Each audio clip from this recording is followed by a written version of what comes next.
I have 10 automation and scaling gold bombs that I want to share with you. These aren't in any particular order, and they all kind of play off each other and bleed together. But I felt like it was important that we addressed each one of them separately so we don't miss anything. You don't need to do all of these perfectly to automate and scale your business. Choose what's best for you based on where you are in your situation with your business. Ready? Let's dive in. Automation and scaling gold bomb number 1 is intention. Now, this initially wasn't even on the list, but it's probably the most important one. As I thought through how is it that we've been able to automate and scale each one of our businesses, it was because we had the intention to do it. It was the goal. That was where we were going. I was constantly always thinking of two things. How can we get more done with less of our time? But I feel like most business owners that I talk to, it's not even their goal or intention to automate and scale their business. It's like they say they want to grow, but they're not really looking at everything in their business and trying to figure out how they can automate and scale that thing. Or maybe it's that they don't believe it's possible. So the first step is believing and knowing that it's possible and constantly asking yourself, how can this be done? Not can this be done, but how can it be done? It starts with thinking of the impossible. What if? Walt Disney was king at this. What if? What would it be like? Could you imagine? And then from there, that goes to how can this be done? That's where a lot of people just think, oh, that can't be done. That's not possible. I have to be the one who's always involved in everything. No, you've got to change that thinking. The only way you're going to automate and scale your business is if you believe it can be done and you have the intention of making it happen and you're constantly trying to think of how you can move towards that. So just remember, it all starts with intention. Gold ball number 2 is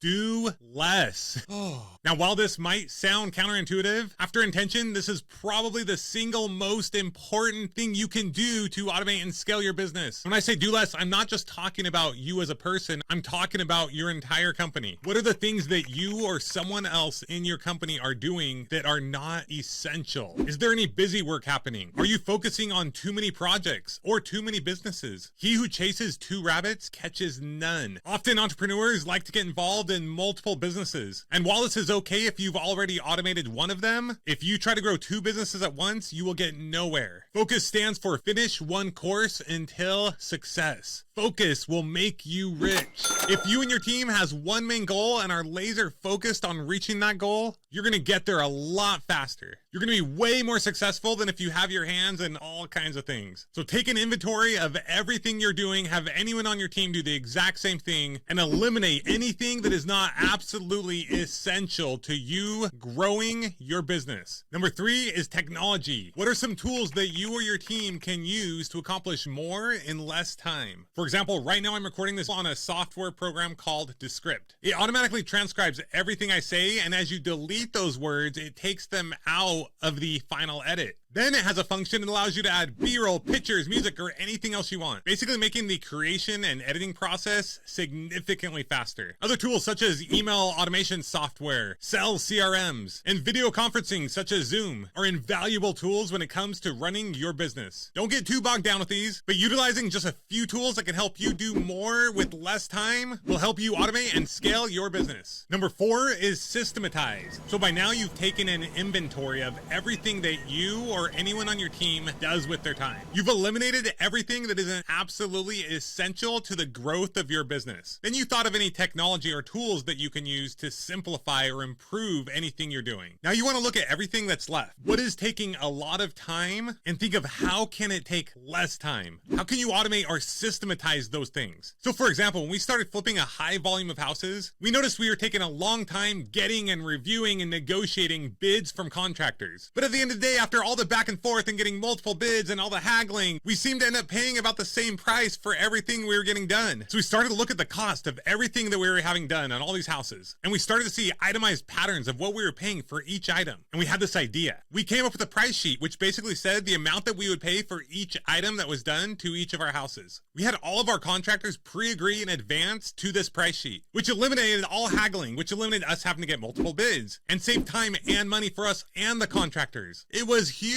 We also did things like using the same kind and color of tile, paint, counters, appliances. Just think of everything that you are doing in your business and what system or process can you put in place so that you don't constantly have to address or repeat that exact same thing. These things exist in every business. You just have to take the time and think through the things you're doing and how you can systematize all of it. Gold bomb number 5 is people. Now, I would say that this is the most important one, but I think I've already said that like 2 other times. So look, they're all really important, but it'll be very difficult to automate and scale your business without working with other people. The first thing you want to do is refer to your time log. I want you to circle the things that take the most of your time, and then highlight any lower skill type items that you think would be easy for someone else to do. Also, make a note of things that you're not very good at or you really don't like doing. In addition, write down things that you think should be happening in your business but aren't, just because you don't have the time or capability to do it. So now that you've gone through your time log, you want to focus on outsourcing or find someone to do those tasks that take the most of your time and are easy to teach someone else to do. Doing this one thing alone could help you double your productivity. Once you've gone through the easier to do tasks, you want to start thinking of some higher level people that can help you manage and grow your business. These people don't have to cost a ton of money. 2 of my all-time favorite employees didn't cost a whole lot in the beginning, and then over time they grew with our company. In each business we've had, there were basically 1 to 2 people that managed most of the other people and processes, which made our life a lot easier and allowed us to focus on doing more of what we love and continuing to do things that would help grow the business. When we were running both our real estate investing and our education business, we had one person who managed the real estate investing business, and then, at least in the beginning, Kyle helped us do almost everything related to our online education business. He was way techier than we were, so he would be running ads, creating websites and landing pages, helping edit podcasts and videos, communicating with customers, sending out emails. It was awesome, but it didn't happen overnight. It took some time. With both Kyle and Vanessa, who was running our real estate investing business, at the beginning, I gave them easier tasks that took a long time to do, or in Kyle's case, it was more tasks that I just didn't know how to do, and then they grew into it over time. I started both of them out part-time because I knew training them for 40 hours a week would just be too much in the beginning. And then with time, they were able to take on more as they understood more about the business. Then as we continued to grow with the education business, I was the one doing all the coaching and education. But as I started to meet and get to know other people, and as our students started to have more success, I brought on coaches and other people to help with the business. We eventually even made one of our coaches our COO, and he was the same person who later on purchased our business. And the only way this was doable, because we essentially automated everything. And while we could maybe help and be a part of the business and its growth, we just weren't an essential part in the day-to-day operations, allowing for a clean and easy exit. When we started our software company, we teamed up with partners such as a software developer who could build the product and someone else who could sell the product and run operations. One of the key things I found to be able to automate and scale your business by working with other people is empowerment. If you are constantly being involved in 100% of every decision made in your business, you will never grow and scale. Thinking and problem solving are 2 of the most underrated things that are so helpful, huge, and important to have other people be able to do for you. But it can be difficult when you bring someone on to, number 1, you let go of what you have going on, and number 2, for them to take it and have confidence in it and run with it. So one of the things we did in our business is we implemented a no questions policy. Now that might sound kind of crazy and mean, but hear me out. Usually most people default to asking a question when they aren't sure how to do something. So we taught our team members to default to them coming up with the solution. See, usually we don't think we have the answer to something because we haven't thought through it, and we thought, well, I can't come up with the answer anyway because they're the boss, they're in charge, they need to come up with the answer and tell me what I need to do. But what we found is as we allowed other people to think through and come up with the solutions on their own, and then come to us with situations and solutions versus questions and problems, is that 9 out of 10 times we either completely or almost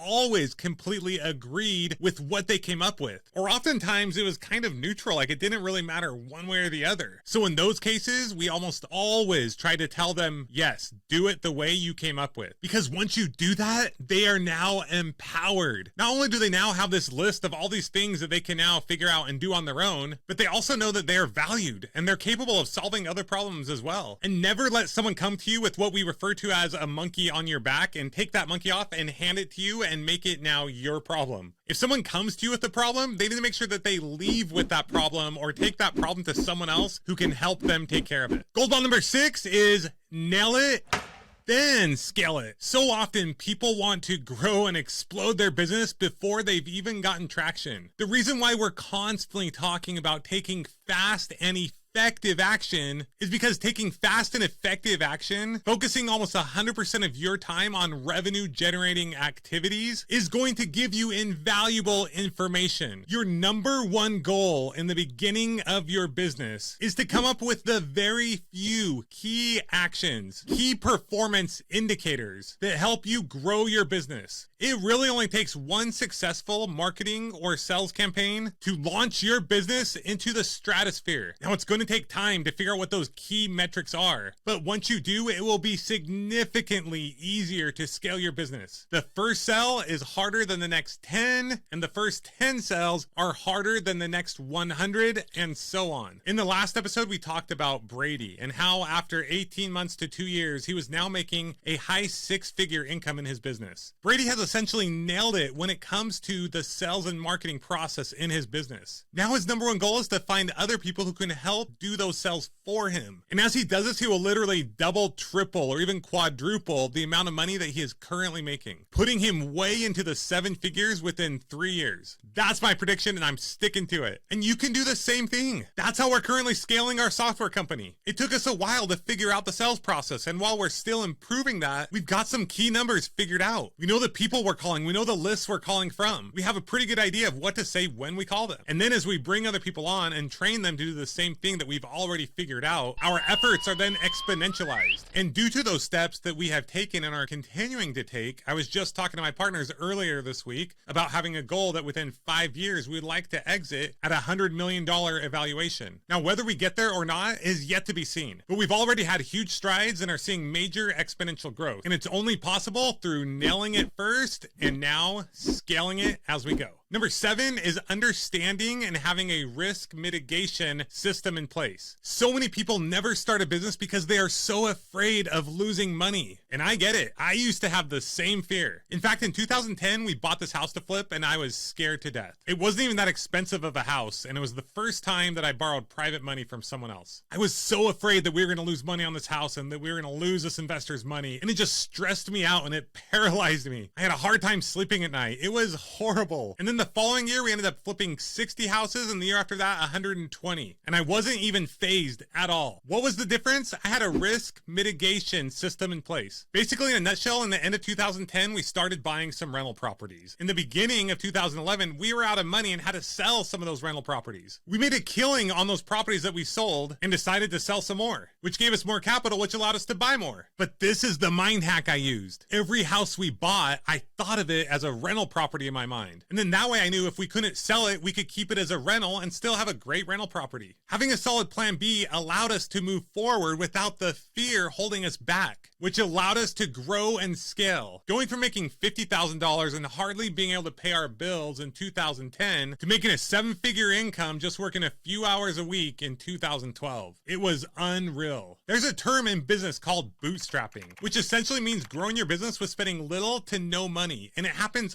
all the time. In some cases, I think starting and growing a business this way is the best way because it causes you to think outside the box and come up with long-term sustainable solutions to growth. If you start with no money and you figure out how to make money, you know you're profitable. Other ways to mitigate risk in your business is to partner with others in exchange for equity versus paying them. You can pay salespeople commissions and a whole slew of other things. You can also use OPM or other people's money to help mitigate your own personal risk, which actually brings us to scaling tip number 8, which is money. Now, I just want to reiterate that you absolutely do not need to use this method in order to grow and scale your business. But there was no way I could teach about scaling your business without at least covering this topic. Leveraging money, if done properly, can be incredibly powerful. Now, I want to be very clear here. I am not an attorney or any kind of legal professional, and going into the legalities of raising money is way beyond the scope of this podcast. But just know that they do exist, and you should look into them before pursuing this option. There are a multitude of ways you can go about this, so I'm just going to cover some few key points. First off, one way to get money is you partner from the get-go with someone who has capital. Or maybe you have capital and you want to invest in someone else's business. For example, Tara and I are money partners in Five Oak, our review automation software company. But there have been other times when we've been the operators and we needed to borrow capital from someone else. So you can partner with someone and give them equity, you can sell equity, or you can take on a loan. We've done both of these to grow businesses, and we've also been on the other side as well in lending money to help other people grow businesses in both of these ways. Now, there are pros and cons to both. At times when I had no money at all, but I had a lot of spit and vinegar and just needed to do whatever it took to make it work, I was more than happy to give away a lot of equity because it really limited the risk that I took on. But now that I understand returns and believe that in the end, I will end up making more money by doing a loan, that's my go-to preference. In most cases, if at all possible, I would recommend waiting to take on capital until you have your proven sales process in place. So if, for example, you know that every dollar you spend on sales or marketing, you're consistently making $5, $10, $15, $20 back, but you just need more money to ramp up your marketing and or for inventory, then borrowing money might be a great way to help you do that. Understanding the numbers and the return on the total invested capital is huge. If you know for certain that for every dollar you spend, you're making $2, $3, $4,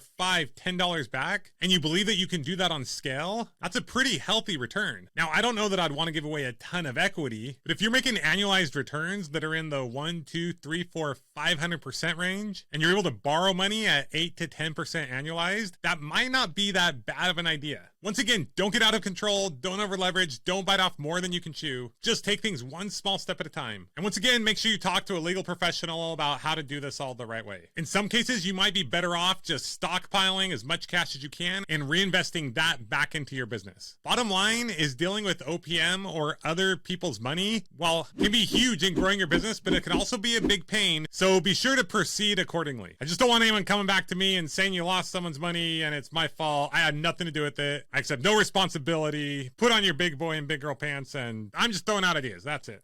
Okay, number 9, and this just might be the solution to not have to worry about number 8, is break even or self-liquidation funnel. If you can figure out how to acquire customers for nothing or to even make money while you're acquiring customers, you, my friend, have a 7-figure business on your hands. Once again, this is not easy to do and will take a lot of time figuring out that perfect offer, but if and when you do figure it out, it will literally make you rich. It's a beautiful thing, and it's a great way to scale and automate your business. Once again, the details of this is a little outside the scope of this specific podcast. I could probably do a 3-day seminar covering this one topic alone, but I'll try to give you a couple quick examples. Let's say you create a webinar and you drive paid traffic to that webinar. On that webinar, you give some value. You teach something to the people who attend, and at the end, you sell something. Now, let's say you spent $1,000 in marketing and you had 100 people sign up for your webinar. And at the end of the webinar, you sell a $500 product, and 4 of the people who signed up for the webinar end up purchasing this product. You just spent $1,000 on marketing and made $2,000. Not too shabby. You essentially made money while acquiring customers. And you also added 100 additional emails to your database and people who could potentially purchase from you in the future. Now, let's say you only got 2 sales and you ended up making $1,000. And the next time you spend $5,000 and you make $5,000 back. And you continue to do this to the point where you now have a huge database, you have many customers, but you haven't made any money. Once again, hopefully you're making money on the way, but just hear me out. You now have 50 to 100 customers and several thousand people in your database. And in the future, anytime you sell a product or service to this group of people, your marketing cost or cost to acquire a customer is now 0. So everything is pure profit. Now, this is essentially kind of how things played out for us in our first education business. The first 8 months, I'll be honest, it didn't really feel like we were making a whole lot of money. In fact, we were making a ton of money flipping houses and not a whole lot of money doing our online education business. And I was about to throw in the towel. But then one day, one of my mentors asked me, why don't you guys have a high level or a high ticket program that you offer? At first, we were hesitant, but he talked us into it and we decided to go for it. Without spending a single additional penny on marketing or sales, all we did was send out an email with the offer to our current customers and database. And within days, we signed up 13 people for our $25,000 coaching and mastermind program. My mind was blown. From there, we continued to grow and scale that program, and it made us millions of dollars and helped hundreds of people. So once again, if you can have a funnel or an entry-level type offer that essentially covers your upfront expenses, and then you can continue to nurture and grow that community frequently and sell products and services to that database and those customers and that group of people, then you can have some wild success in your business. Whew.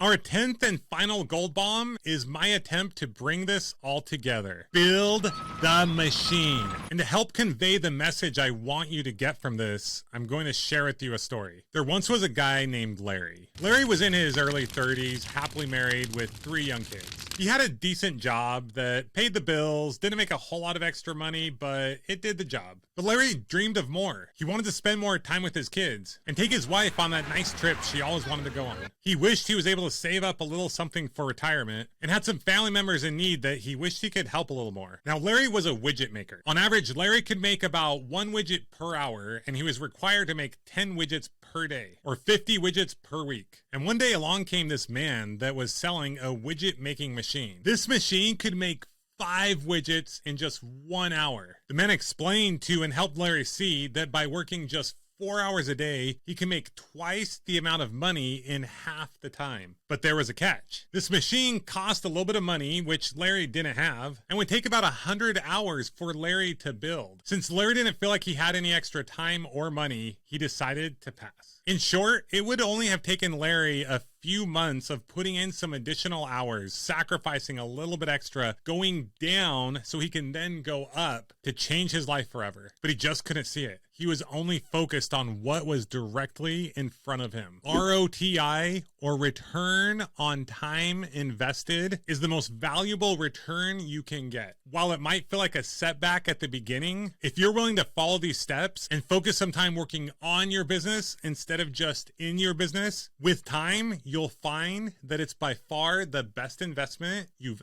ever made. So to quickly recap our 10 automation and scaling gold bombs, we have number 1, intention. Number 2, do less. Number 3, use technology. Number 4, systems and processes. Number 5 is people. Number 6, nail it, then scale it. Number 7 is risk mitigation. Number 8 is money. Number 9 is having a self-liquidation offer. And number 10 is build the machine. Growing and automating a business is not easy. Sometimes it takes taking a few steps back to take 10 forward, but the reward and payoff is so worth it. Remember, you don't have to do it all at once. Just think of 1 or 2 or parts of a few of these that you can begin applying today. Be sure to subscribe for more videos like this, and we will see you in the next one.